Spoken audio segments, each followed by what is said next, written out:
Hello दोस्तों, नमस्कार। आज की इस वीडियो में हम फिर से अगला हिंदी अभ्यास सेट लेकर आए हैं, जिसमें 10 प्रश्नों पर हम फिर से चर्चा करेंगे। इसमें पहला प्रश्न है, प्रश्न संख्या 1 जो है, निम्नलिखित में कंठ वर्ण कौन सा है।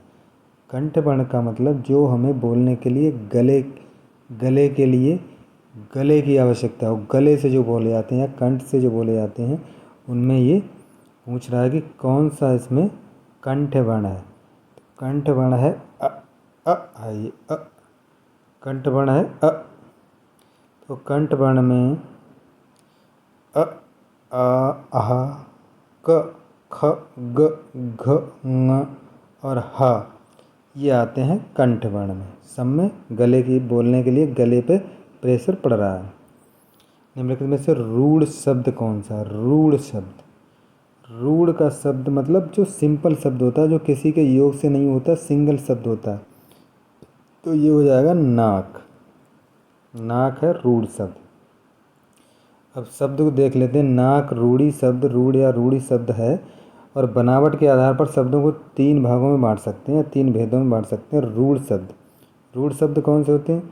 वे शब्द जो स्वतंत्र होते हैं रूढ़ शब्द कहलाते हैं, जैसे नाक, कान, कलम, आम आदि हैं।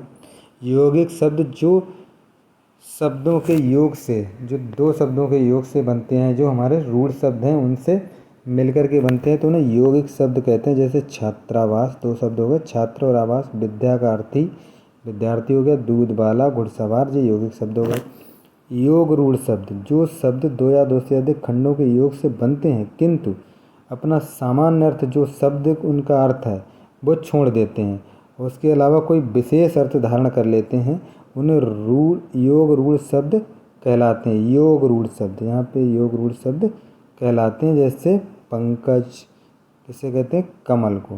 पीताम्बर, जो पीला अंबर ओढ़े यानी श्री कृष्ण को। चतुर्भुज यानी जिसकी 4 भुजाएं यानी भगवान विष्णु। तो चतुर माने 4, भुजाएं माने भुजाएं, 4 भुजाएं, लेकिन इसका अर्थ क्या होगा, भगवान विष्णु। तो ये हो गए योग रूढ़ शब्द। रत्नाकर शब्द में संधि विच्छेद होगा। रत्नाकर शब्द जो है समुद्र को कहा जाता है और इसमें संधि विच्छेद जो होगा वो रत्न प्लस आकर होगा।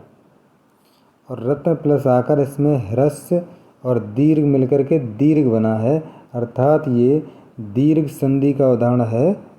दीर्घ संधि जो स्वर संधि का प्रकार है। प्रतिमान में समास, प्रतिमान में समास कौन सा। प्रति क्या है, अव्यय, तो अव्ययी भाव हो गया।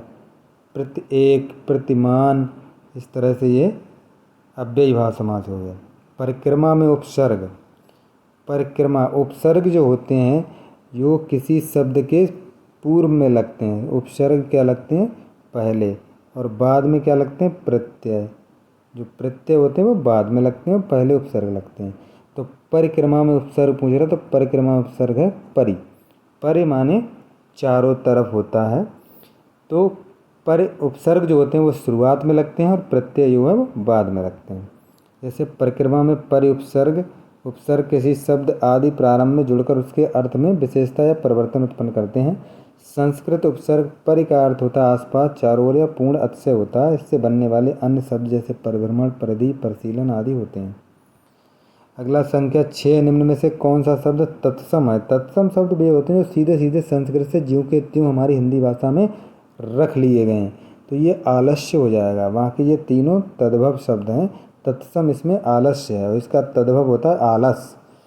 आलस्य का तद्भव होता है आलस, तो ये तत्सम हो गया। संस्कृत के वे शब्द जिन्हें हम हिंदी के मूल रूप में यानी ज्यों के त्यों में ही प्रयोग करते हैं तत्सम शब्द कहलाते हैं। जैसे आलस्य, उज्ज्वल, कर्पूर, अग्नि, वायु।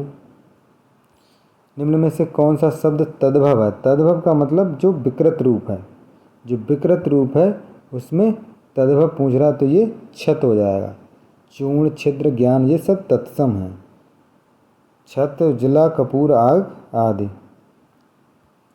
निम्न में से कौन सा शब्द देशज है। देशज मतलब जो हमारे देश की उत्पत्ति के शब्द हैं। तो इसमें खिड़की जो है वो हमारा देशज शब्द है। बाकी आग, बच्चा, फूल ये देशज नहीं है।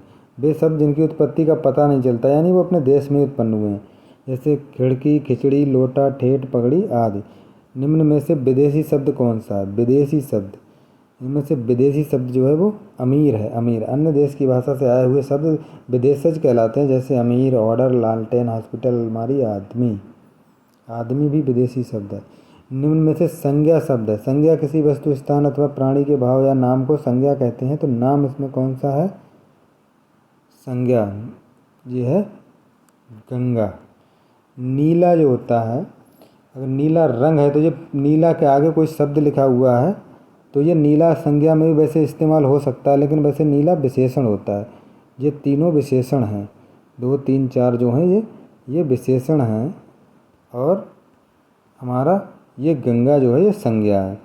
संज्ञा किसी वस्तु, स्थान, प्राणी, भाव आदि के नाम को संज्ञा कहते हैं, और ये 5 प्रकार की होती है। कौन कौन सी? सबसे पहली व्यक्तिवाचक संज्ञा, जैसे जो किसी का नाम हो गया, राम, गंगा, पटना आदि। जातिवाचक संज्ञा, नदी, पर्वत, जो किसी विशेष जाति को, नदियाँ तो बहुत सारी होंगी, पर्वत बहुत सारे होंगे, देश बहुत सारे हैं, महासागर बहुत सारे हैं, तो ये जाति एक विशेष जाति को प्रदर्शित करती है, तो जातिवाचक है। द्रव्यवाचक संज्ञा, जिसमें द्रव्य सोना, चांदी, तेल, पानी, घी, दूध। समूहवाचक, जिसमें समूह का, जैसे टीम, वर्ग, आयोग, पुलिस, सेना, परिवार आदि। भाववाचक संज्ञा, जैसे मिठास, बुढ़ापा, नारित्व, भोलापन, दया। ये भौतिक रूप से दिखाई नहीं देते।